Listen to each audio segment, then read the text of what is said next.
In the frozen forests of the Ardennes, American soldiers lined up captured Waffen-SS men. They were unarmed, they were prisoners, and within minutes, dozens were dead.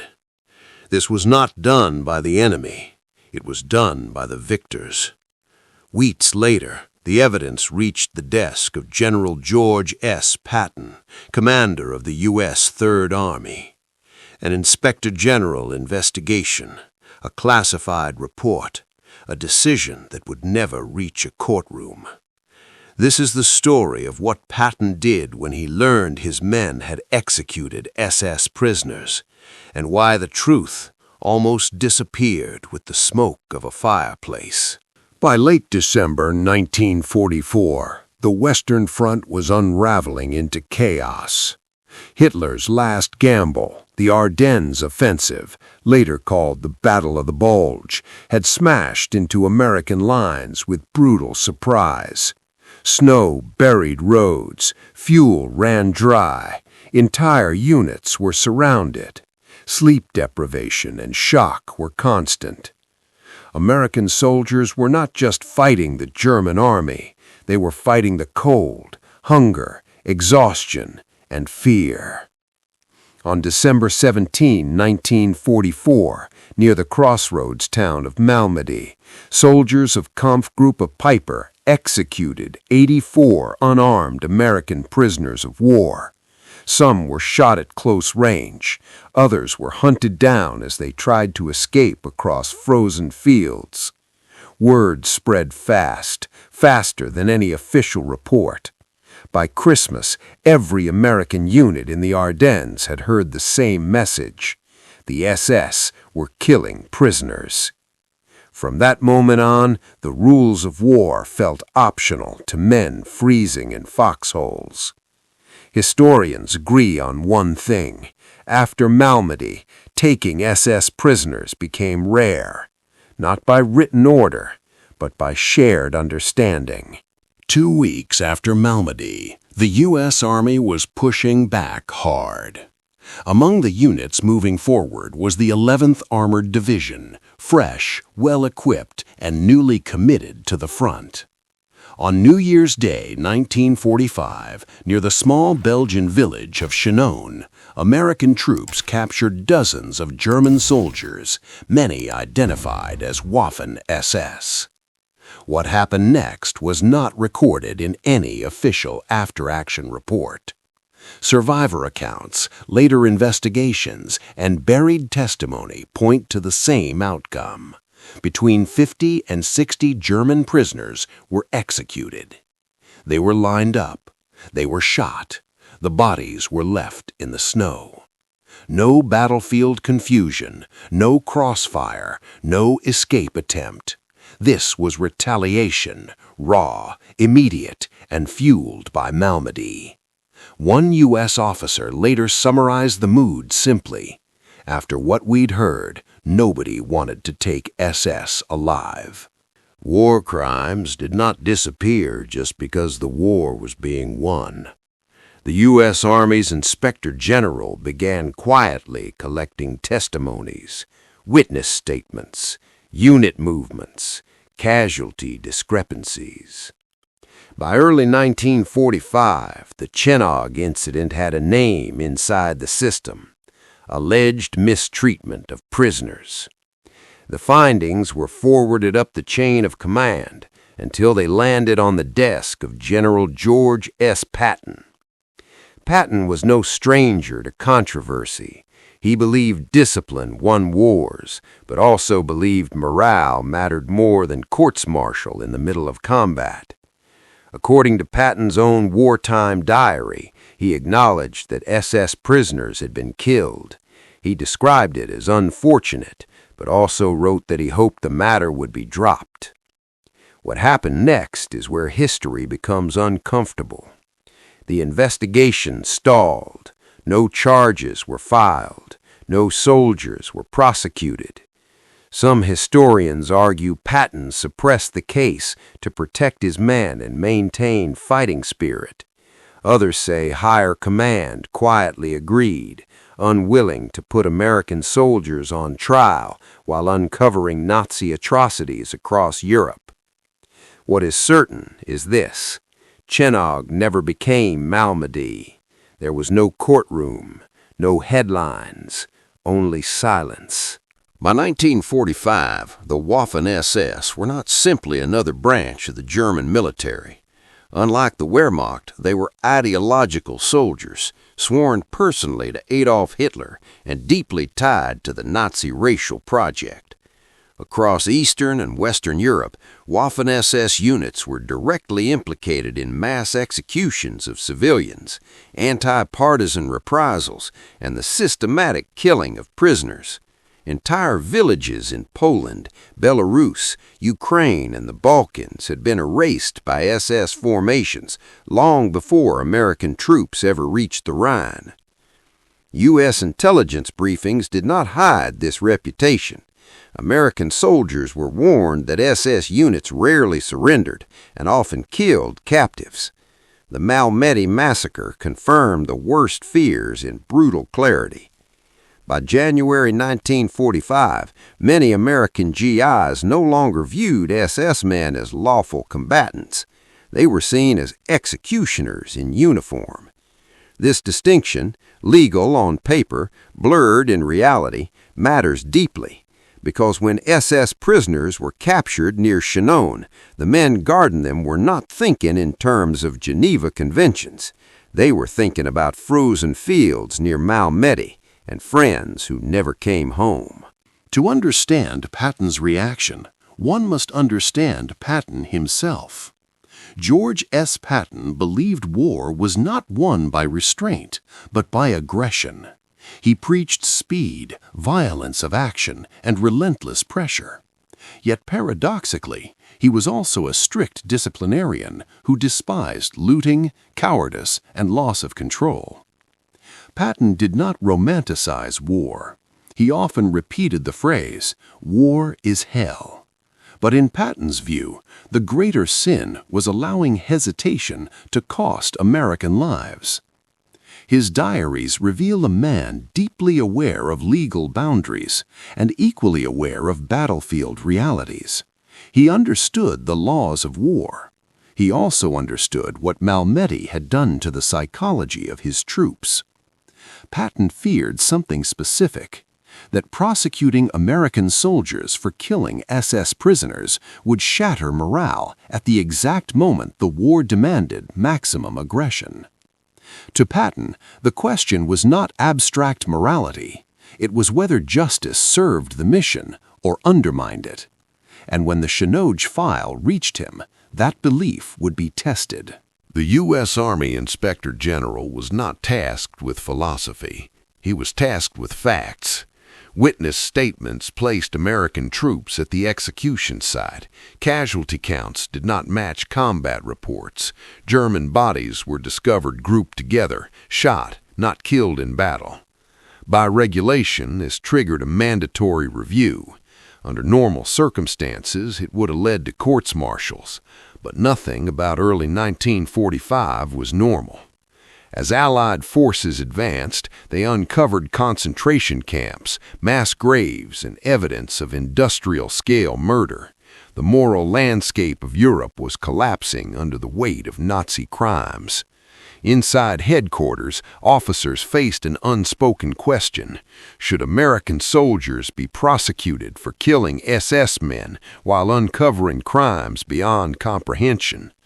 The report was forwarded upward, properly marked and classified. No recommendations, no conclusions, just facts. And those facts now sat with Patton. Patton did not issue a written order dismissing the case. There was no formal declaration, no memo preserved for history. Instead, the investigation quietly died. No witnesses were recalled, no charges were prepared. The file stopped moving.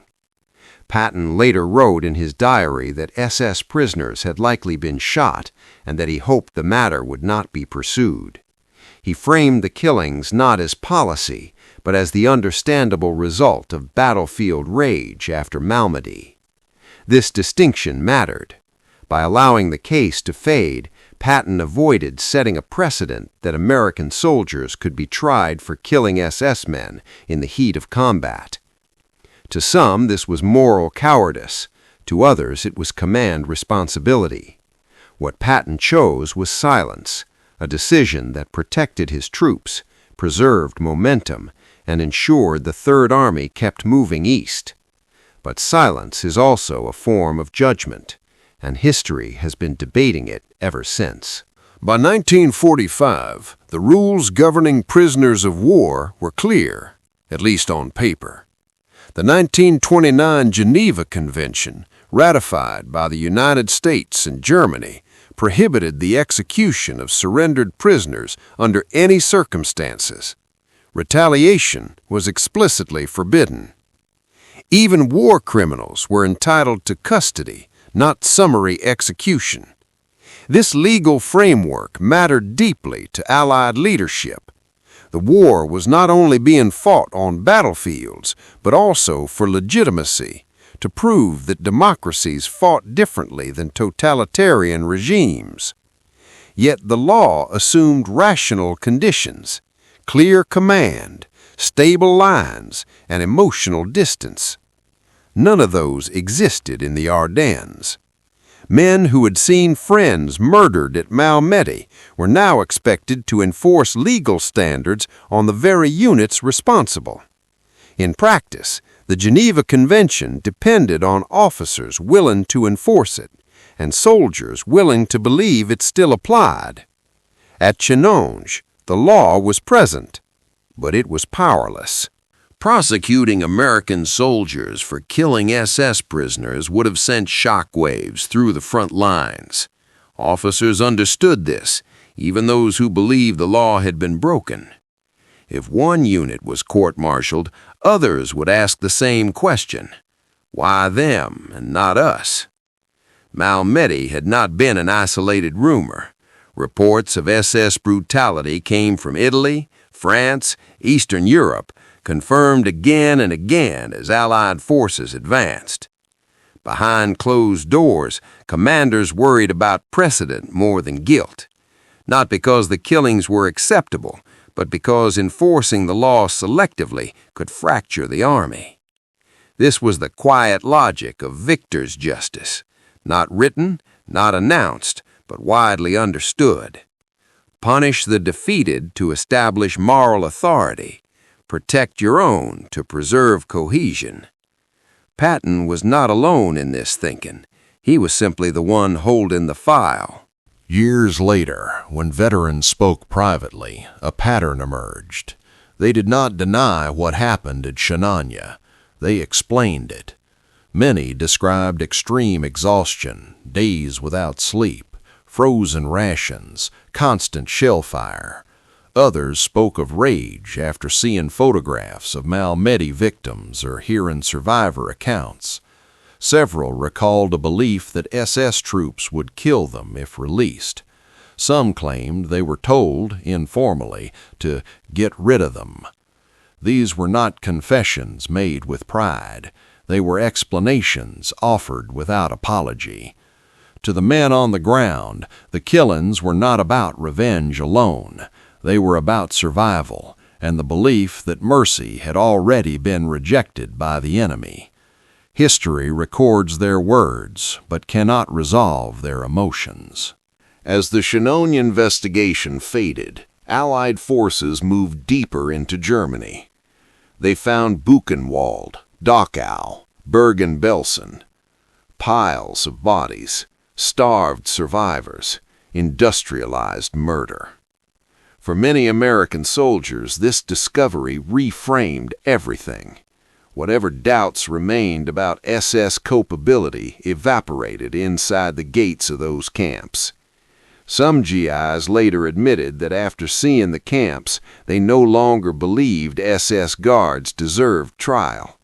Others insisted that law mattered precisely because of what had been uncovered. The contradiction was impossible to escape. If the Allies abandoned legal standards, they risked resembling the enemy. If they enforced them strictly, They risked alienating men who had already endured too much. Chenogne became a footnote, overshadowed by horrors that dwarfed it. When the war ended, the world focused on Nuremberg. Nazi leaders were tried, documented, and sentenced. The SS was declared a criminal organization. Justice, at least symbolically, was served. Chenogne was never mentioned. No American soldier was charged. No transcript was entered into public record. No official apology was issued. The case existed only in diaries, classified files, and fragments of testimony, a reminder that victory often decides which crimes are remembered and which are buried. Patton himself would not live to see the debate mature. He died in December 1945, leaving behind questions he never publicly answered. Chenogne remains unresolved, not because evidence is lacking, but because judgment depends on perspective. And that question still stands. One of the most striking aspects of Chenogne is what does not exist.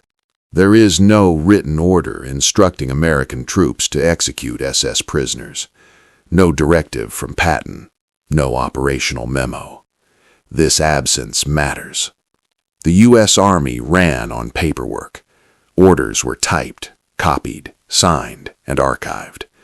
When something did not exist on paper, it usually meant one thing: plausible deniability. Historians studying wartime command structures agree on a common practice. Senior commanders often communicated sensitive intentions verbally, knowing full well that documents could outlive them. At Chenogne, responsibility dissolved as it moved upward. Each level could claim misunderstanding. Each level could claim silence. Patton never needed to say, "Execute them." He only needed to ensure no one asked questions afterward. Chenogne was not unique to the Americans. Across Europe, revenge killings followed massacres. Soviet troops executed German prisoners after discovering mass graves.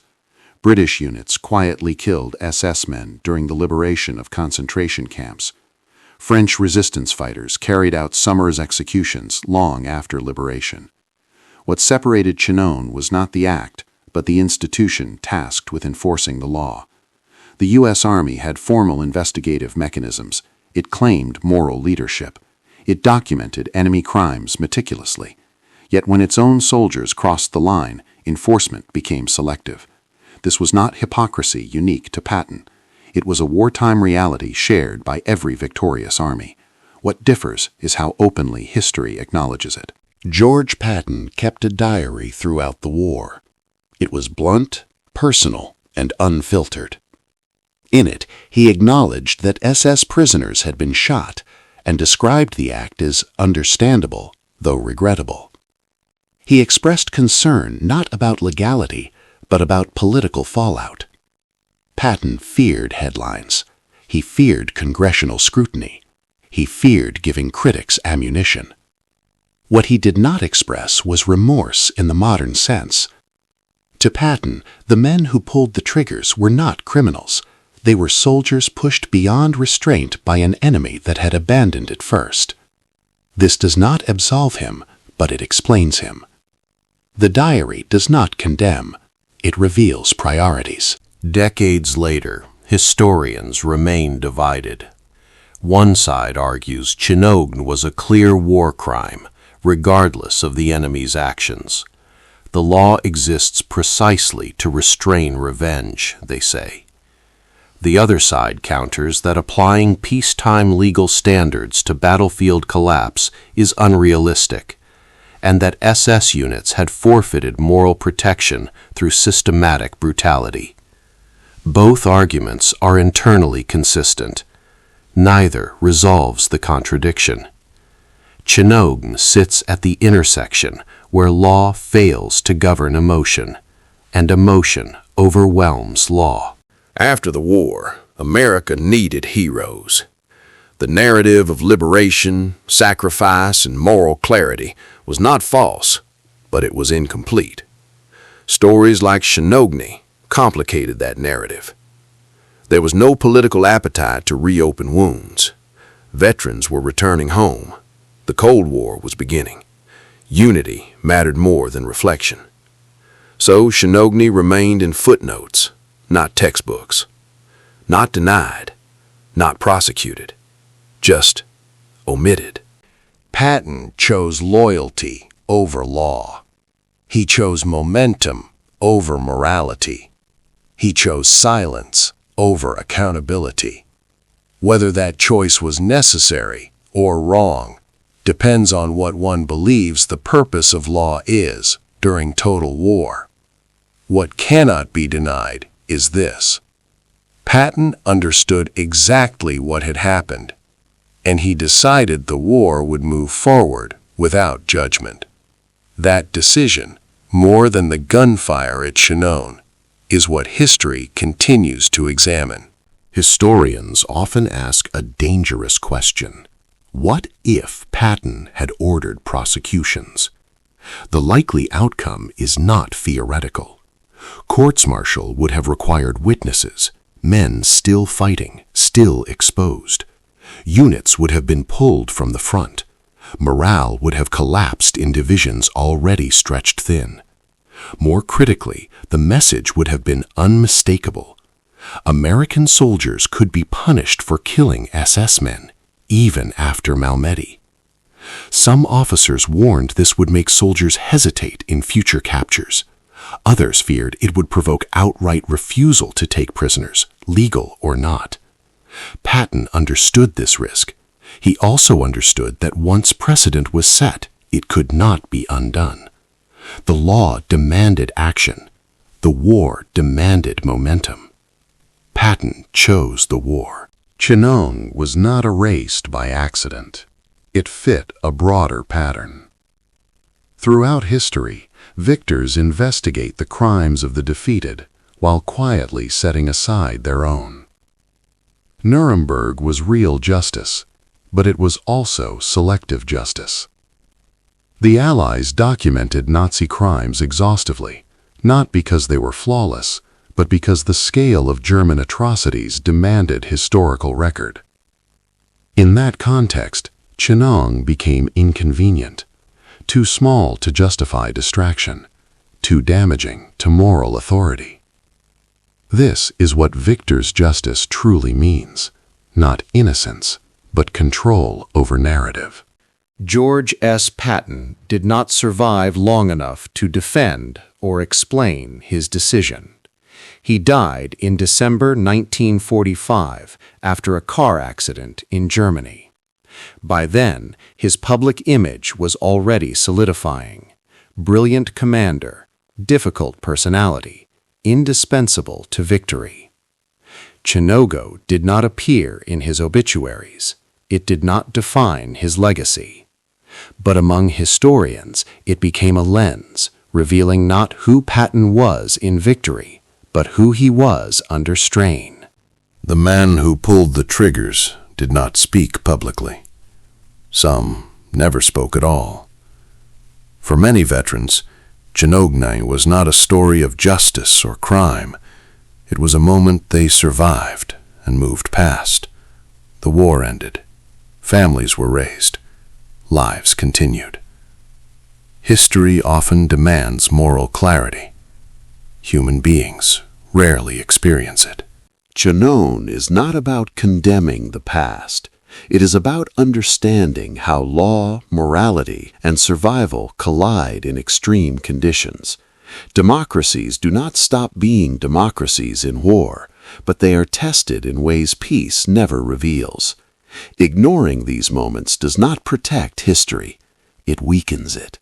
Was Chenogne justice, or was it murder? Was Patton a protector of his men, or an accomplice to a war crime? History offers evidence, but not verdicts. Because the truth is not clean, and war never is.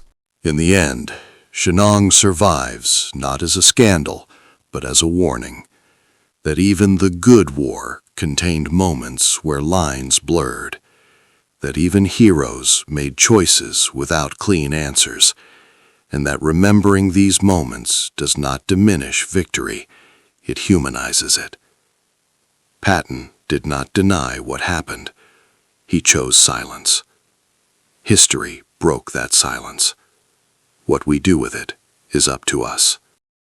If you watched this story to the end, you're already part of a very small audience. This channel doesn't chase outrage or myths.